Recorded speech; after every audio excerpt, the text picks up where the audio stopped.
Welcome to the show. My name is Charlton with Big C. This is Charlton and Big C coming to you worldwide on the Big C Sports Network, on the #1 network in the United States of America. And Big C Sports has been voted the #1 sports show in the universe, according to Big C. And them good old boys down south, I want to say bienvenidos to all of our listeners in Latin America, also across the pond, in London, England, as well as Paris, France. Of course, you good old boys from Canada, you know we love you. In Africa, the Big C tribe. But Big C, there's no way we love more. You good old boys down south, in the land of the free, and what a brave Big C. How's it going on a beautiful June 26, 2018, Big C?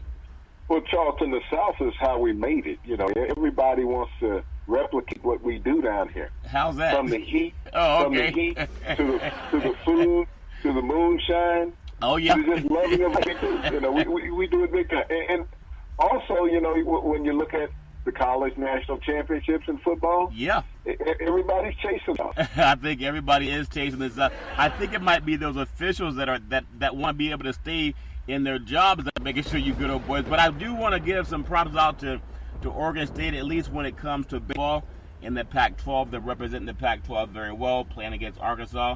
Which those two teams nothing but the best. Also, Arkansas. Arkansas. Okay, Arkansas.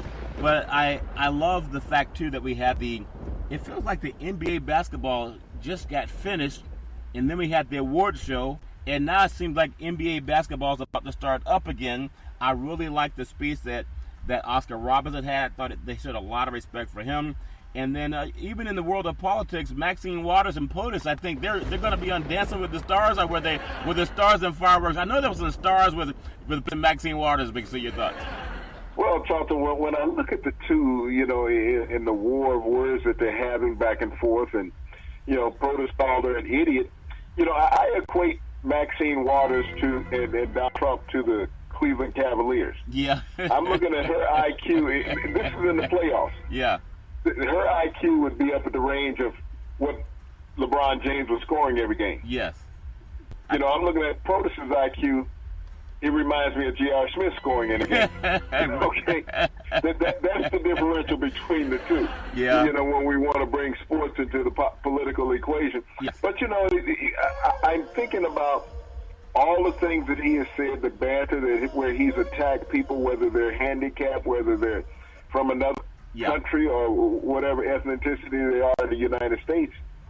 And then when someone comes back at him, he's saying it's negative rhetoric and wrong and they don't have the right. Yeah. But you are laying the groundwork for everybody to follow. Yeah. But if people don't follow you and object to what you're saying, all of a sudden you want to come at them with some negativity. Well, you know, the funny thing about life and politics and love and war and all that, you know, there are times when what I love about what's happening in the United States of America is what Oscar Robertson talked about last night. People are actually involved in our democracy. And one thing that I think is missing the boat is a lot of the sports program. I know some of them come on and do some lately, but when you think about whether it's Trump and Maxine Waters or Trump and, you know, so any politician, whether it's Mitt Romney or John McCain, there's all going to be some friction. People have the right to express their opinions, and that's what I love about being in this country. I do want to say today's segment is sponsored by your Northern California Cadillac dealers, home of the all-new Cadillac Escalade, the standard of the world. And when you go by and test drive yours, tell them Charlton and Big C sent you. When I was growing up, I don't know about you, Big C, but when I was growing up, there was always people that said, stay in your lane, shut up and dribble. But it hasn't always been that way for mainstream TV. Usually that was labeled for the African-American athlete. Now, I look at Trump and I look at Maxine Waters. He's also offended John Lewis.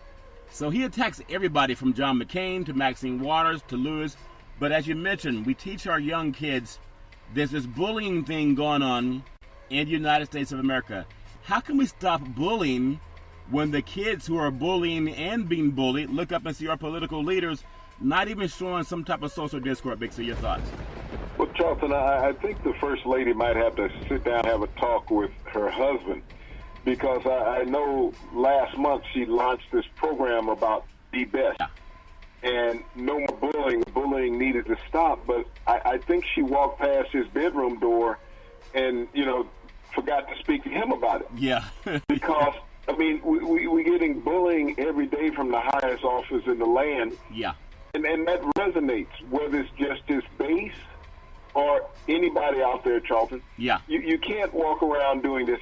And when he gets into these bullying spats with other politicians, even private citizens, Charlton. Yeah. He's been into it with athletes. We have too many things on in America for these type of situations to occur.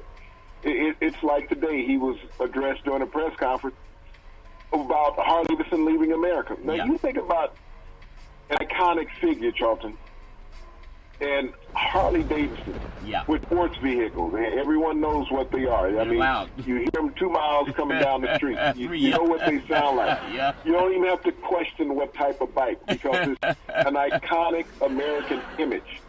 But they're leaving this country because of the tariffs that have been implemented. And it has become prohibitive to build that machine here in America, Charlton. Yeah. And it's a backbone. I mean, I think it was Ronald Reagan who saved Harley Davidson, through grants because the company was going to go under. Yeah.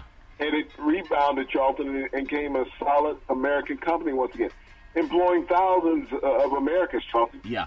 So I'm not smart here, but I don't know if they'll be added to the unemployment numbers. I have no idea. Once they close, yeah. Or you just omit those. But when you talk about iconic Americana, that's the Harley Davidson, Charlton.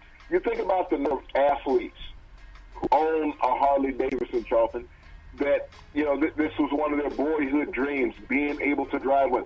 You can go right now because we have baseball. Yes. You can go to any major league ballpark, Charlton, and see several Harley Davidsons during the summer months parked in the parking lot. Yeah. The players just love them. That sound, that thrust of power. Yep. You think about our police force for years rode the Harley Davidson and still does today. What was vehicle of choice in inner city riding and highway patrolmen also, Charlton. Yeah. And so when we think about every parade, and I think just about every American has been to a parade, you'll see a group of Harley Davidson drivers clustered together, Charlton, riding in the parade. So when you think about this piece of Americana that is leaving because of these tariffs that have affected it, and when they say sports and politics, people would buy a Harley Davidson for the sport of it. Yeah. The sporting of going out riding that motorcycle in that open air with that little, military style helmet on that you would ride with, Charlton. Yeah. We're losing that because of all of this banter back and forth because of politics. Well, I do want to say to my Harley Davidson riders, there's one in my neighborhood, man, he wakes everybody up at like 3 o'clock in the morning, and he lets it idle for about 10 minutes. I think he does it on purpose. We know that they have a unique sound. They're like Maserati of motorcycles. And the thing about the Harley Davidson, the American made, is you hear that bike coming from about a mile or two away, and it actually keeps you safe. Some people think that's too loud, it's a noise pollution. But for the guys who ride those bikes, it's better to have the cars that you're coming up on to know that you're there. Sometimes motorcyclists are in the blind spot. I know out here in California, would you believe that there are guys who can ride down the middle lane of traffic where you don't have to, they go between the cars. They don't wait for a car to pass one car. They drive between both cars.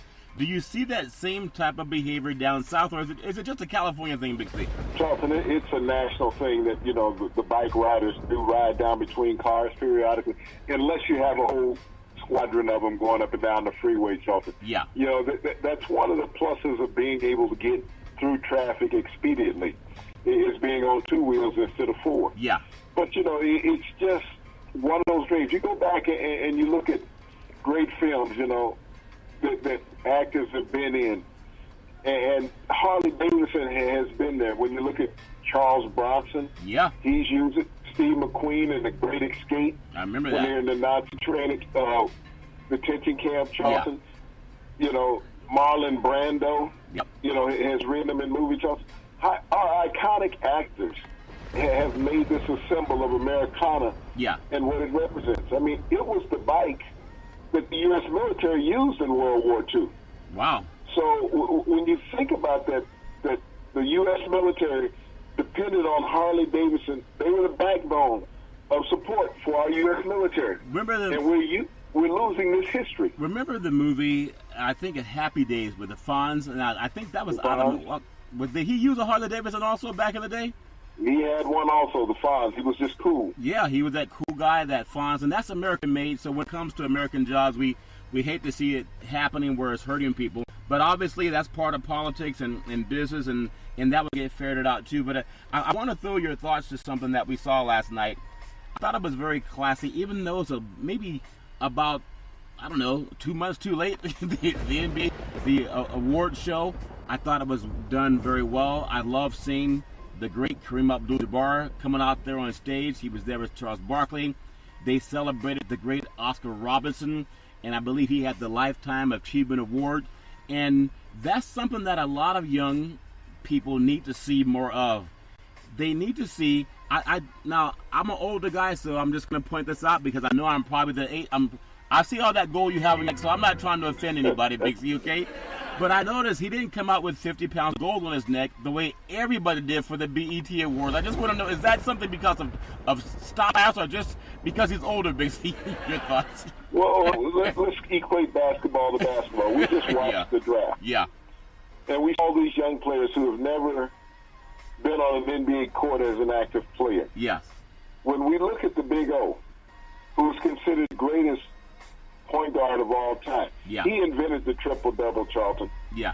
Without hogging the ball. Yep. Okay? he was a guy, he was a leader of his team. Yeah. And he also helped Kareem, at that time Lou Alcindor, win his first NBA title. They knew they needed a point guard. Oscar deflected from his game to help Kareem. Yeah. To spread the floor and win a championship for the Milwaukee Bucks, Charlton, in '74. Oh, really? So, when you think about the Big O, because he went to the University of Cincinnati, he played with the Cincinnati Royals, who is now the team out there in Sacramento. I don't know what the name of them is now. The Kings, baby. Okay.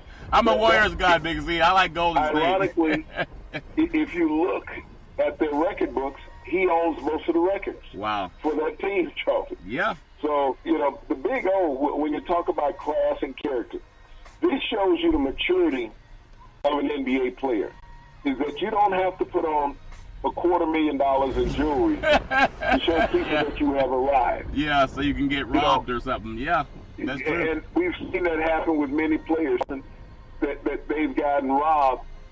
And they don't walk around with bodyguards. They walk around with their friends who set them up. Who rob them? It's what it is. Yeah. But when you look at the class and character of a Big O and a Kareem that were on stage last night, Charlton, the symbolism of what athletes should be. Yeah. Not how they act today, but what they should be. Yeah. Charismatic, social knowledge, Charlton. Yeah. And speaking to young players like they're their sons. Yeah. That they want them to carry the torch of great socialism. We know that they're great athletes, Charlton. We see that every day. That's what catapulted them to getting drafted. Yep. But when you look at those men that were on stage last night, Charlton, doing the announcing, receiving awards, you have to look at the character that they played with at a time. Yes. Those players, Charlton, you think about the Big O. He played during segregation. That's right. He grew up during segregation. He went to college during segregation. You look at Cincinnati, one of the most racist cities in America. Yeah. And that's where he's from. He's still there, Charlton. He attends the University of Cincinnati basketball games on a regular basis. He's a proud alumnus. Yes. But he hasn't forgotten his roots, Charlton, and what it took for him to be successful. And to come back and try to pass that torch onto the young players, Charlton.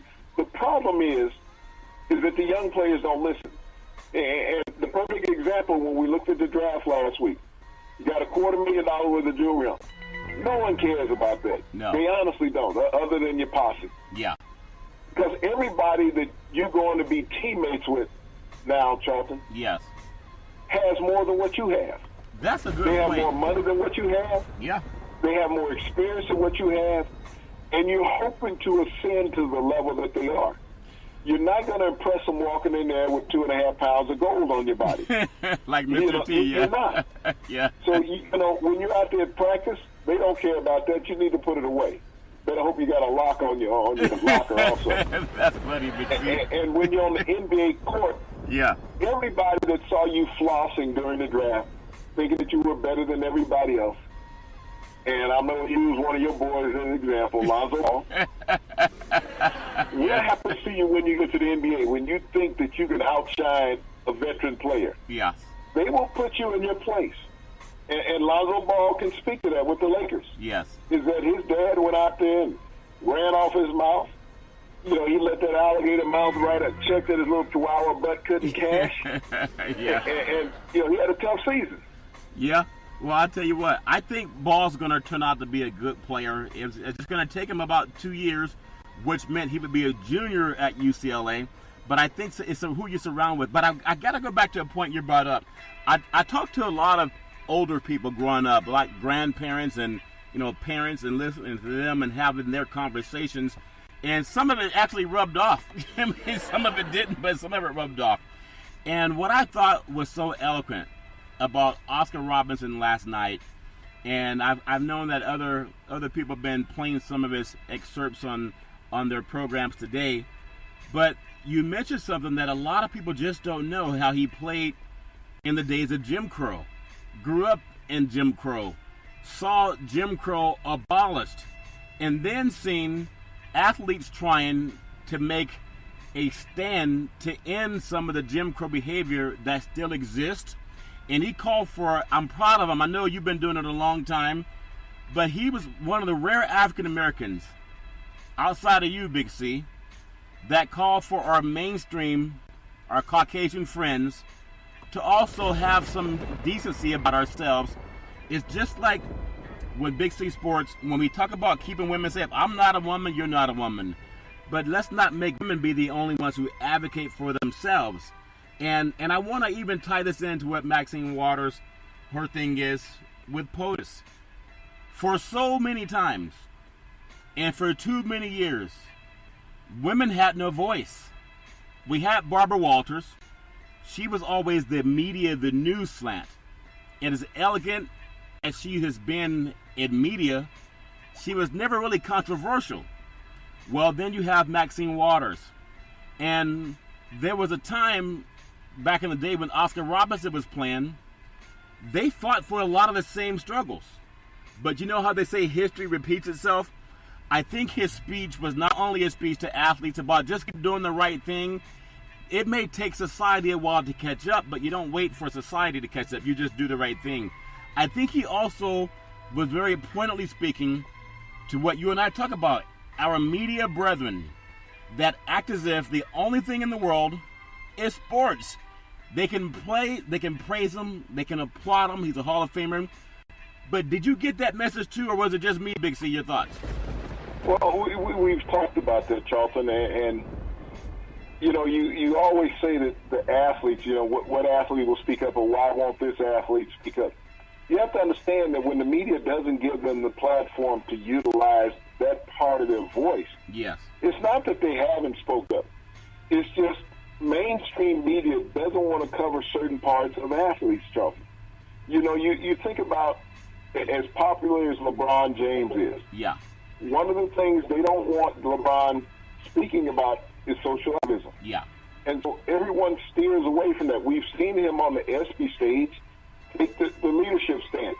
We've seen him on the basketball court. Yeah. Bringing unity with the players with certain T-shirts on top. But to have someone in mainstream, and we have minorities in mainstream also, who are not asking that question when they're interviewing. Yeah. You have a producer and a director in your ear. Don't put us on the spot. Please don't. We will kill your mic. Yeah. So they do not allow certain questions to be asked. I know you've been a stickler about Tom Brady, saying, why doesn't he stand up? Yeah. Okay, when Tom Brady speaks, who holds the mic? You have to ask yourself that question. Yeah. Who holds the microphone? Who controls the guy who holds the microphone? And feeding what he should ask Tom Brady. Just because you see a sideline reporter, don't think that they're the only one with the question. Yes. They're probably using a question that they've been told to utilize. So when you see Tom Brady and he's not asked about certain things, he doesn't, just come out and voice his opinion on what he should say. Right. He's following the script of what was given him, Chuck. So if they ask you about what you did on a particular play, that's the question that you're answering. If they ask you what happened when you got sacked, that's the question that you're answering. They're not going to say, okay, Tom, we have this flag scenario that's going on with all your teammates, okay? Yeah. What's your stance on it? We understand that you try to stay far away from any of these political issues because you have a relationship with the president. But just from a teammate's perspective, the people that you're in the locker room with every day, what do you feel about what they're feeling? Yeah. You don't get that question, Charlton. So you can't put the onus on Tom Brady to come out and speak because he has not been called on to be the spokesperson for this, racial and social divide in America. Yeah, and I think that's a good point as well. I will still say this. There are a lot of African-American players who are not called on to speak for women's rights and to defend women, but they take a leadership role in it. And he's been the prodigal child of the NFL, and that's what, if Colin can do it, if Jenkins can do it, then he's the brightest star that the NFL has made up. And the thing is, he went to a Catholic high school called Sarah High School in San Mateo over here in the Bay Area.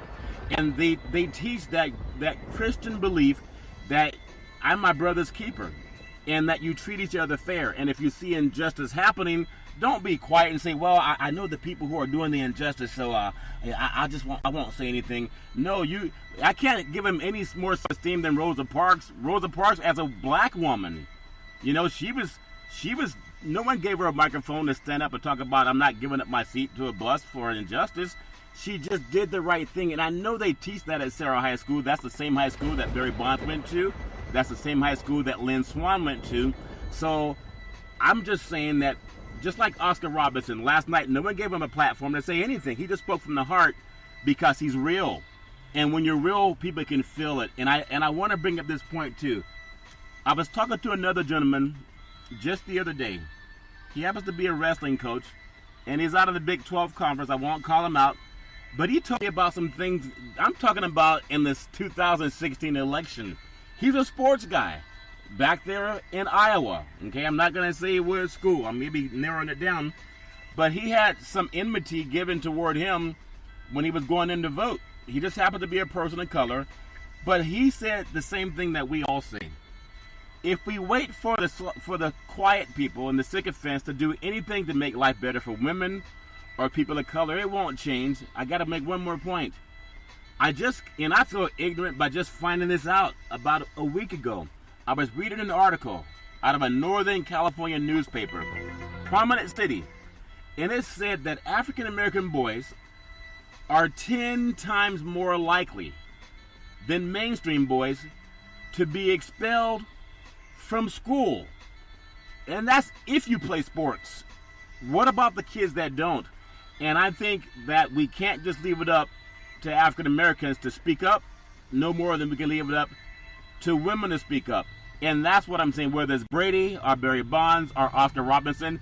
Big C, right is right, and that's what I was talking about. Your thoughts? Well, Charlton, when you go down the avenue of football, who's talked about the most in the NFL? I understand there's several quarterbacks that are spoken highly about. Yeah.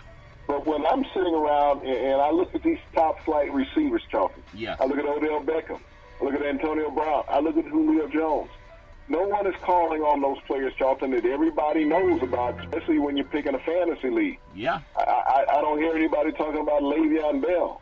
We're talking about veteran players who have been around the NFL for some length of time, Charlton. Yes. Who's always in front of a microphone and a camera because the media gravitates to them for an interview. Yeah. These players are not talking out about it, Charlton, so they have ample opportunity themselves. Yes. But, it's all squashed about the athlete. About the money. Not just Brady. Yeah. It's about the money. Yeah. This is where athletes are. I got mine. I can't help that everybody else doesn't. Let me ask you this. And this is not just minority athletes, Charlton. Yeah. This is all athletes. Everybody. athletes have foundations around and they spend money, but they get a tax write-off on these foundations that they have, Charlton. But athletes have, to a degree, are desensitized, just like corporate America is desensitized. These athletes are running their corporation, which is their body. And that's the number one thing on their mind. And they're not trying to put it in peril, Charlton. We hear the media every day talking about max contract, who's going to go where, who's going to play where. Athletes are controlling the sports circuit. And I understand that sports is his own entity. Yeah. But when all these guys are consumed with, day after day, where's LeBron going? Yeah. Where's George going? Is Paul going to stay in place? You know, there's 50 free agents in the NBA right now, Charlton. Yeah. That's going to move teams. 50. You hear about 3, 4. That's it. That's about it. You know, Lance Stevens is going to be leaving Indiana. I mean, wherever he goes, he helps make a team better. He's going to kiss on somebody. He's going to blow somebody. He's going to blow in somebody's ear. You know? This is what everybody's consumed with. Yeah. It's not about what these athletes do beyond the arena of their play. Yeah. They don't speak about how these athletes have affected their communities, Charlton. Yeah. How they've gone back, they've built, they donated. They don't talk about that. These athletes are greater social activists than what the media gives them credit for. I agree. But if the media points out all of the funding and donations and building that athletes do in their communities where they live and where they grew up, think about how society would look at them differently, how they would judge them differently. Yeah. But they don't want to put that halo above these athletes. But you will constantly hear about incidents like Jameis Winston allegedly groping a woman in March of 2016. Yes. You hear these negative insights about athletes. You know, I thought I wanted to, when I heard that article and I heard a couple of stations, they just went on and on and on about that incident. But we know POTUS has done the same thing. And I would just want to see them give equal time. If politicians are doing it or an athlete, especially when they aim a lot of that enmity toward an African-American person. Yeah, if Winston did what he's accused of doing, what a knucklehead of a person. And you can only get patted on the back so many times. But maybe he's running for president because he's seen, maybe that's the clue to how to get there, Big C. I do want to ask one more thought on Oscar Robertson, because I was a young boy growing up and I didn't see him play that much. And I love the wisdom that you have, seeing that he helped people play and become also their own Hall of Famers. And now he's still willing to impart his own knowledge to people that never saw him play. So I want to get your spin on what he thinks about today's athlete. You know, he didn't have, could you imagine if he had the same contract that a Steph Curry has, or the same contract that a LeBron James has, or Harden, or anybody of that nature? And what the young African-American athletes did back in his day, did they ever see the money growing the way that it has grown now? Some guys make more in a year than some of those guys made in maybe 2 years combined. Big C, your thoughts? More than 2 years combined, Charlton? Think about the whole career. You know, every starter on the Cleveland Cavaliers that just lost the NBA title made more money this year than what Oscar Robertson made in his career. Wow. As a player, when you look at that. Kareem Abdul-Jabbar, career. The max contract that LeBron James could get if he stays in Cleveland is more than what Kareem received in his career. Wow. So when you think about the greatness of players over time, everything has escalated. The play of the game has not escalated, because when you saw Kareem on the stage last night, you saw the Big O on the stage last night, Jonathan? Yeah. That's two of the top 10 players of all time. And Kareem is in the top 3. Okay? Yes. So when you think about how these players perpetuated this game to what it is today, that you can sit back, you can bet on it, and I know you got friends that you call in Vegas. I got friends in long places. You know? Yeah. And how they've made everybody's life enjoyable. Yes. You know, you saw those guys on the stage. You go back to Spencer Haywood in 1971, who allowed this early entry into the draft. He sued the NBA, took it to the Supreme Court, and won the right to work. And so that's the reason why you can see these one-and-dones now in the NBA. But they don't even know who Spencer Haywood is, Charlton. And that's some of what Oscar was talking about. Yes. Is that you don't understand what we have done to get you to where you are. And you're disappointing yourself, not just us, but you're disappointing yourself. Because you have as much power as anybody in America. The NBA players control their league. They do. Major League Baseball controls their league. The NFL doesn't. These players are at the mercy of the owners. Yeah. But the NBA players own 53% of the league, Charlton. That's incredible. 53%. They own more than the owners, so that's the reason why they have the power that they possess. That's Major League incredible. Baseball is the same way. They have a majority share of the league over the owners as far as revenue. Yeah. So they possess power. And with that power becomes responsibility, Charlton. Yeah. And in that responsibility that you have, that responsibility is to go and lend the knowledge to those who don't have it. And that's one of the reasons why you don't hear them talking about these players' foundations, their donations, their inner city interactions, Charlton, and even their suburban interactions. Yes. That they have. That's not what they want you to see in mainstream media about an athlete. They want you to see that he's an athlete, not a person. They never sell the personal part of an athlete.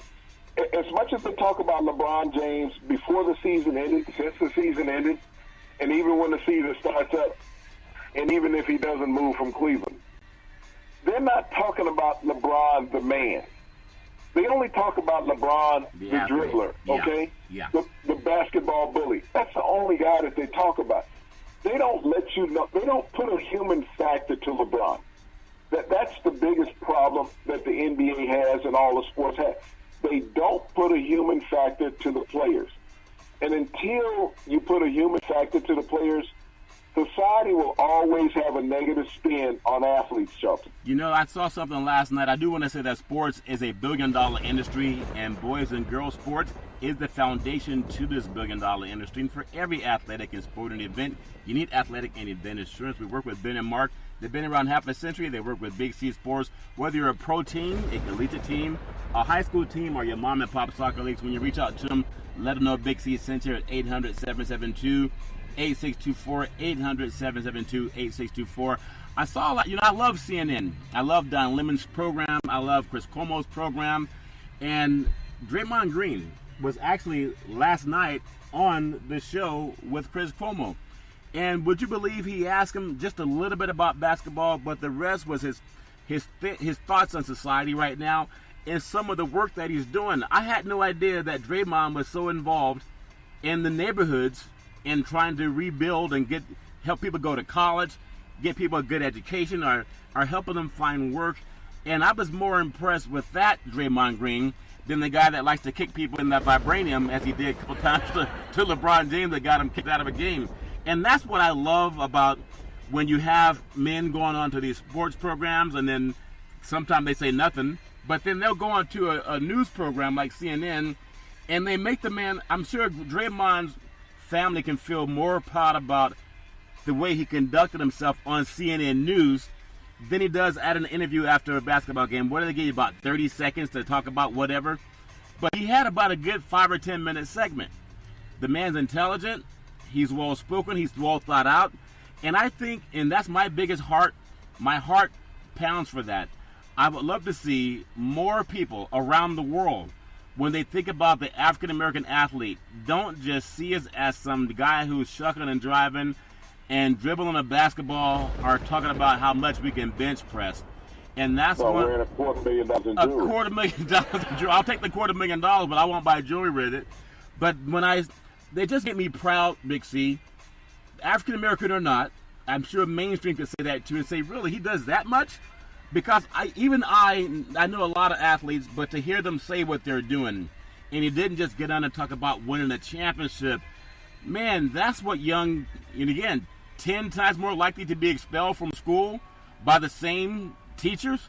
That's what young people need to see, not just black kids, but mainstream needs to see that about us too. It makes us more human. Big C, your thoughts? Yes, Charlton, but which show was that on? You said again? CNN News, yes. Okay, so how many young athletes you think are watching CNN News, Charlton? Hopefully more. No, but you have to. This is where I was earlier. Yeah. When I was sitting there saying that the sports reporters don't bring that information to the athlete when they're interviewing. Those are the last things that they want to talk about. And when you see these sports shows, Charlton, that have all the videos and replays, and every now and then they have a hit with an athlete. Yes. You've never seen Draymond Green portrayed in that image. No, okay? First time. You never have. It's always been this anti-social person. Yeah. On the basketball court, always throwing temper tantrums, challenging everybody, doing things to jeopardize his team. This is how the media in the sports world puts a spin on Draymond Green. Yes. You speak about being on air with Chris Cuomo. Yeah. You see the intelligence of this young man, the social awareness of this young man. But the kids are not watching CNN at night, Charlton. So this is something, a message that gets lost.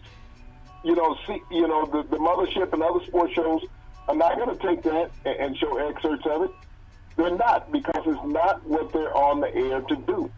So when you say calling on an athlete, I'll go back to the Tom Brady's field.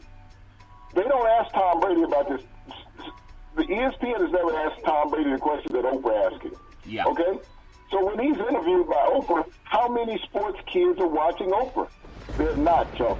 Yeah. So it's ineffective, just like with Chris Cuomo last night and Draymond Green. How many kids changed from Sports Center or Fox Sports to go to CNN? They don't, Charlton. Actually, I will. Yeah, I will say this though. Go ahead, Mixie. Finish the point. Go ahead. The message that he's putting forth, if you get 2-3% of the kids listening, you got 98, 99% not listening, Charlton. Yes. Those that should be listening are not listening. Those that are listening were watching with their parents, Charlton. And that's a good observation. What I am proud of, and I was talking to a coach who coaches wrestling, one of the top programs in the country, and his feedback also, and what I'm starting to see too. There's a reason Draymond was on CNN. I know they follow Big C Sports. I know that without a doubt. And when I know that some of the athletes that want to get their message out, instead of just going to that local news, they'll go on a platform that doesn't try to talk down to them, doesn't say shut up and dribble, stay in your lane. And whether you like Fox News or CNN or whatever program you like, at least you get equal time. And I like the fact that they do equal time. But I'm so proud of that with Draymond Green. A lot of the Warriors have that same type of makeup about them. I want to just get your thoughts on something as we throw it back into the NBA. And I was really proud of Oscar Robertson because I didn't see him talk a lot growing up. You see experts, and you hear an excerpt here and a 5-minute, a 5-second soundbite here or there. But that type of, he reminded me of what it was like being a young boy, growing up, listening to my elders. And they didn't just talk about, man, do you believe how many points this guy scored in the game? Or can you believe how fast this guy is? Or how big and tall this guy is? I have so much respect for that. And that, I just want to see that coming back. If it's just going to be us and somebody else, that's fine too. But that's one of the things I respect about you. And a lot of the times when I see that out there from some of our intelligent African-American brethren and mainstream too, that gives me heart. I mean, it makes my heart happy, Big C. I love that. The last 5 NBA's MVPs, we look at, obviously, congratulations to Harden last night. Everyone still knows that LeBron James is the best player, but Harden got the MVP for regular season, and let's say he earned it, okay? Dribble or not, he earned it. We look at also Steph Curry, we look at Westbrook, and we look at LeBron James. Curry's twice, and then we look at Durant. You're talking about Hall of Famers being MVPs, and they're all playing against each other at a high level. It's not like somebody's exiting and somebody's coming up new. Big C, your thoughts? Well, Charlton, the last 5 MVPs, you got Durant, you got Steph Curry twice, you got Westbrook, and you got Harden. Yeah. LeBron James didn't win it. You know, the last 5 MVPs, LeBron James has not won. That's a shame. I mean, we see well, it's not a shame because you got to look at how many times Jordan didn't win it, Charlton. How many times Kareem didn't win it. How many times Wilt didn't win it. How many times Bill Russell didn't win it. This is a generational thing. When one player could just give him the award every year, why have the award ceremony? Yeah. That's what you look at. And so we all look at the exploits of LeBron throughout the playoffs and saw that he was in a world of his own. Yes. We could look at the Cleveland Cavaliers, and they would be as bad as the Sacramento Kings without LeBron. Yeah. You know, if you want to compare it to, they have been the worst team in the NBA. They'd have been down there with Phoenix. Yes. Without LeBron, because when you look at that cast of characters, so when you talk about what a player means to an organization, I know a lot of people talked about Anthony Davis, but he didn't get good until Boogie Cousins was gone. Yeah. Then all of a sudden he realized, I'm a better player than what I thought I had been. Yeah. And started playing basketball. So to talk about LeBron and his exploits, what he does on the court, he is as good as anybody out there. What James Harden did this last season, Charlton, was magical, though. And that's what you look at as the MVP. When Russell Westbrook won it last year, Charlton. Yes. And the magical numbers that he put up. Steph Curry, led a team to 73 wins. So it's easy to vote players in certain situations based on the year that they have. And that's why they should not wait until after the draft, after everybody's gone on vacation. Yeah, it's cool. And it's Christmas Eve, before you have the award ceremony. Yeah. So that's where they need to make an adjustment. Big C, you might want to check your calendar. It's not Christmas Eve. Today's like June 20. Today's June 26th. Just to make sure you're not stuck on Christmas Eve with that calendar, Big C. But what show we doing? How much shine are you drinking and swimming in, Big C? It's one thing when you go down south and Big C got this big old pool, but when you jump in it, man, make sure you got I see why you got the low tide down there. Some of that shine spilled in the pool. But I think to have the things that you said about Oscar Robertson and being on the same stage with Harden, who grew up in L.A., won a state championship in California basketball with Artesia High School. And I'm going to say something that I really, I'm proud of what Harden said last night. And nobody has to say this. But Durant, and every player says, especially African Americans, he said he'd rather have no one be his mother than his mother that was on stage. And, the time that Durant won the MVP, he said, Mom, you're the real MVP. And we know the affinity a lot of African Americans have for the mothers. And that's why I'm even more offended by the way Trump has behaved toward Maxine Waters. We've seen African American women all throughout the days of history and Jim Crow and all of that stuff. How they stood up when black men were being lynched and murdered and jailed. It was those black women that kept those families strong, whether you're a grandparent or a prodigal. You could be a grandparent, you could be the biological parent, but there are a lot of women who I think were just like Rosa Parks, but they don't get the credit for it. But when he said that his mother, he wouldn't have any other mother. Now, nobody would say they want a different mother, but maybe some men do. Some athletes have sued their parents. You can Google who they are. But that was just, out of all I've learned about James Harden, and a little bit shy on the stage, but that was a beautiful thing to say to his mother, and to bring his mother up on the stage as someone that he can trust. She's been with him through thick and thin. A lot of people are with you when it's good, but when it's thin, they're gone. But she's been there the whole time. I just want to get your thoughts on how that feels to see African-American men paying such homage to his mother. We see it all the time, but your thoughts, Big C. Well, Charlton, I could personally resonate on what James Harden was feeling with his mother. Because, I remember, the beginning of my sports career, my mother was always there. And when I was in high school and starting to play football in high school, because we didn't have Pop Warner, my mother was the most annoying fan that I ever had. Yeah. Because she wanted to ask me what everything meant. Yeah. And as a young boy, you think that, shouldn't you know? and I've had that same thing come back to me with my kids, how they attack me. But, my mother was so eager to learn, so that when she was there and someone was yelling at her kid, from the stands or whatever, she would have an answer for it. Yeah.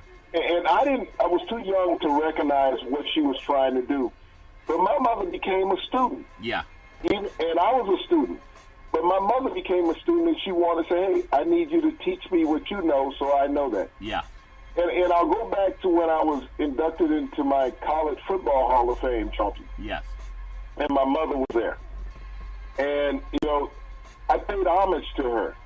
And I wanted everybody in the room to know the reason why I was being inducted into the Hall of Fame. Yeah.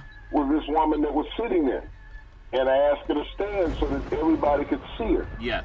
She was sitting with my attorney and my niece and my young son at the time. And, it was just a great feeling that she was able to share that with me, and I was able to share that with her. When she got the Hall of Fame plaque, it was hers. Yeah. It wasn't mine, it was hers. That was one of the least things I could do for her. Is that here, this is yours. Yes. This is what you created. I didn't create it, you created it. Because without you taking care of me, and I remember coming home from games in high school, Charlton, because back then we had those metal cleats. Yeah. And the tip of the cleats were metal. You'd get these scrapes and cuts on your legs. I remember my mother taking the peroxide and putting it on my legs, getting the infection out so it wouldn't, hurt me in the long run. But taking care of really little sprain that I had, Charlton, she cared so much. And so I could emulate what James Harden was feeling there last night. Yes. Is that this was because of her that I achieved this acclaim and greatness. And every athlete, regardless of nationality, Charlton, yeah, has that mother that took them to soccer practice, took them to Little League practice, Charlton, took them to Pop Warner practice. Mothers, regardless of culture, are there with their children. Dads are at work and things, and they have to make sure that everything is secure in other areas. But the mother's there. Yeah. It's like, my daughter and I will be in the car, and we call these little minivans now childmobiles. And they also have the word soccer mom behind them. Yeah. Because you're a transporter. That's all you do. Yep. And so to all the mothers of all the athletes around the world, I want to say thank you. Yes. From me to you, to allow your sons and your daughters to achieve the acclaim that they have on the athletic stage. I think that's so well said. And for all the mothers out there, I love praising women that do so much. My mother doing just everything to me, and just seeing them take joy, whether it's their own kids or grandkids. That's something I'm glad a lot of African Americans talk about that, and all parents deserve that, but I know I really see it from a lot of African Americans. One thing that came up as far as class, and we talk about the class of people, when I look at Paul Casey given Coach of the Year award after being fired by Canada. I guess they forgot they won 59 games, a franchise record. But he didn't get up there and slam the Toronto Raptors. You get hired to be fired. But he talked about something that maybe a lot of people missed. Maybe they didn't. But he talked about you just want the opportunity. And he has that again with Detroit. He never thought that he would be the winningest coach in the history of the Toronto Raptors, and at the same time be fired same season by the Toronto Raptors after getting to the number 1 seed in the NBA by the Toronto Raptors, going up against the most dominant player in the NBA in LeBron James. And after all of that, he had nothing negative to say about them. He honored his wife, he honored his children, he called on different people that he's learned from, and other players that bought into what he was trying to teach. And I just think a lot of people don't know a lot about Casey, but that was a great speech from a man that could have been bitter because the guys that he beat out as Coach of the Year, they still have jobs. He was the one fired and then got another job, even after having a better record than all those guys. Big C, your thoughts? Well, Charlton, it shows the perseverance of the athletic mind, and that's what Paul Casey is. he understands that professional sports is a business. And no one should ever lose track of that. I learned that early in my career. There was a business. When all of a sudden, the team that you thought you were with, you're gone somewhere else. You got your little bags packed. You're moving. Yeah. You know, and that's before, you know, we had all of what we have now, Charlton. Yes. But, you know, you have to understand that when you're dealing with athletics, you're dealing with a business. Yeah. It's not always personal. They look at things, I mean, think about the last coach that had the best record in team history. Yeah. Mark Jackson. Golden State. Same thing. Golden State. African-American coach, terminated. We're not feeling what you're doing is leading us in the right direction. Even though you don't draft all the players, you don't make the trades because you're not the general manager. Yes. You know, you have to cook with the coaches that we gave you, like Bill Parcells said. Yep. But, you know, Paul Casey showed class and character. And I think that if athletes can listen to the coaches and how they carry and conduct themselves. Paul Casey, nothing but class last night up on this podium, Charlton. Yeah, really appreciate him. Yeah. And appreciate, as you said, the opportunity that he was given. So many athletes think it's a God-given right that they're going to play. We saw that in the draft. But they didn't show you the players that didn't get drafted, Charlton. Yes. There were several dozen players that did not get drafted who thought they were going to get drafted.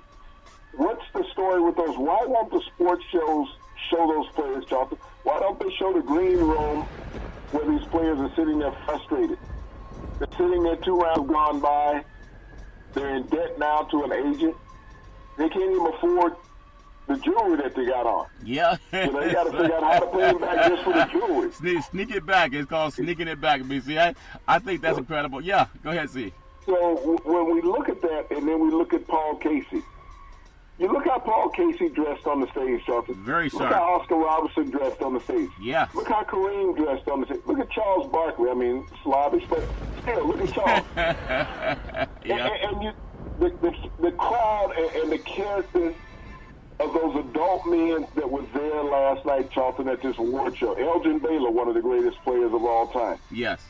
You know, when you sit there and you saw these grown men versus the parallel of those little kids that were drafted last week and how they appreciate the point that they are in life, where those young guys may not even get a chance to ever climb one of the ladders that these older men put out there, Charlton. You know, this is the thing you have to understand. That's what I love about doing the show with you, Big C.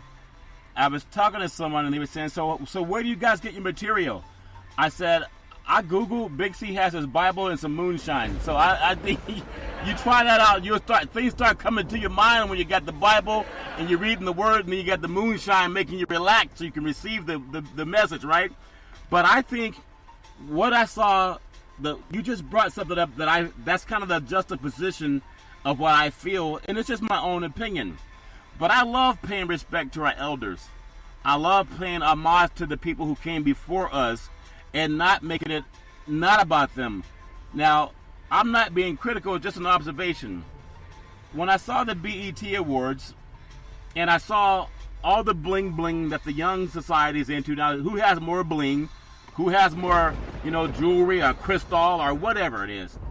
But I did not see people paying homage to anyone from the old school. I think the biggest respect was shown to Bobby Brown. And we know he's had his own personal problems. I won't get into it because I don't know it. I only hear about stuff. But they were paying homage to Bobby Brown as opposed to having someone out there maybe that had more esteem that can make young kids say, you know what, I want to be like him. They could have addressed Prince. They could have addressed Michael Jackson. Yeah. The late Marvin Gaye. Yep. Curtis Mayfield. Yeah. Donny Hathaway. Ella Fitzgerald. Louis Armstrong. You could have addressed a lot of these singers, Charlton, that you're sampling from, that are no longer with us. The great James Brown, Ray Charles. Yeah. These trailblazers that had to fight through hard times of segregation, the Temptations, the Four Tops. When black entertainers, Charlton, could not get into mainstream. Yeah. Elvis Presley became famous from stealing music from black entertainers. Always going into the juke joints, as they would call them. Yes. Listening to their music, writing it down, going back, playing it himself. They didn't have the digital recorders back then, or even the iPhone. Yes. But he'd go in there enough and listen to the song and write down the words and go play it for himself. That's a very good. Got a hit. Yep. This happened to many, many minority entertainers, Charlton. Our young entertainers today, just like I mentioned with the NBA players, Charlton, they don't know who Spencer Haywood is. He sacrificed a year in his life, Charlton, fighting the NBA for early entry at the University of Detroit. And all of a sudden, once he got in, he became an all-star, Charlton.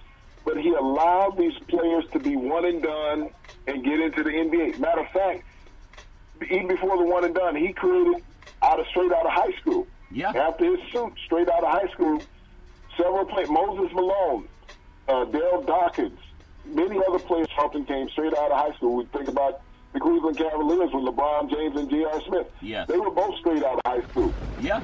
So players that created these things over the history of the game, and players today that don't understand the history of the game, so they don't respect what was there.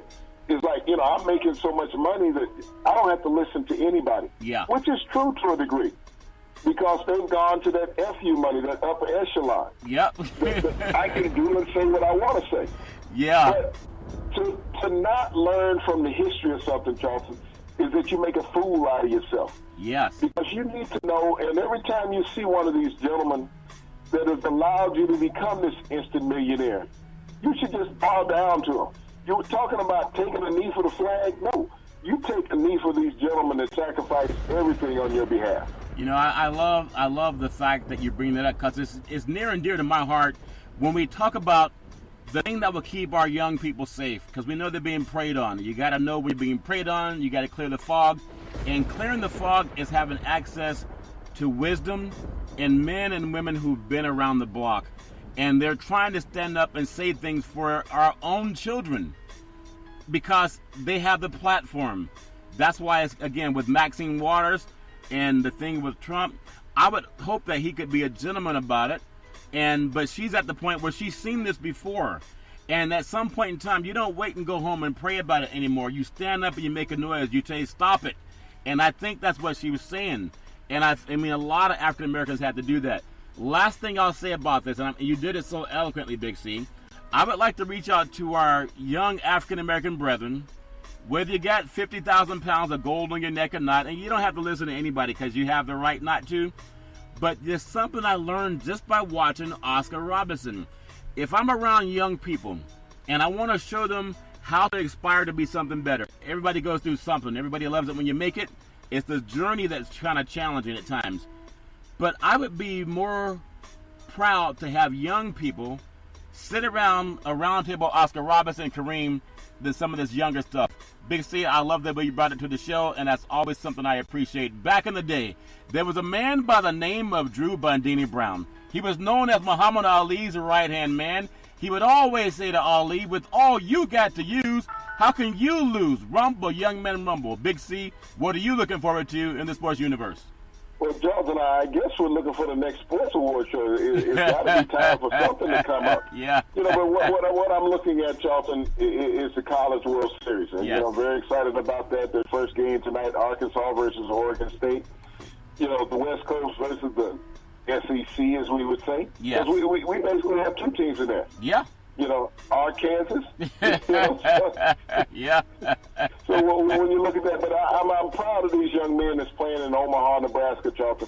That has always been the future of the Major League Baseball. And when the College World Series began this year, Charlton, 5 number 1 draft picks were in it. So baseball will be strong in the future. Well, that is always strong. I do want to say every Monday through Friday at 5 and 6 p.m. worldwide, follow Big C Sports on the Big C Sports Network, on the number 1 network in the United States of America. And Big C Sports has been voted the number 1 sports show in the universe, according to Big C and them good old boys down south. I want to say there's never, ever any excuse for domestic violence. If you know any man or woman going through that garbage, please call 911, because no one should ever have to go through it on their own. And as we always tell you on every Big C Sports Show, we thank you, we appreciate you, and we hope that you have a super fantastic day.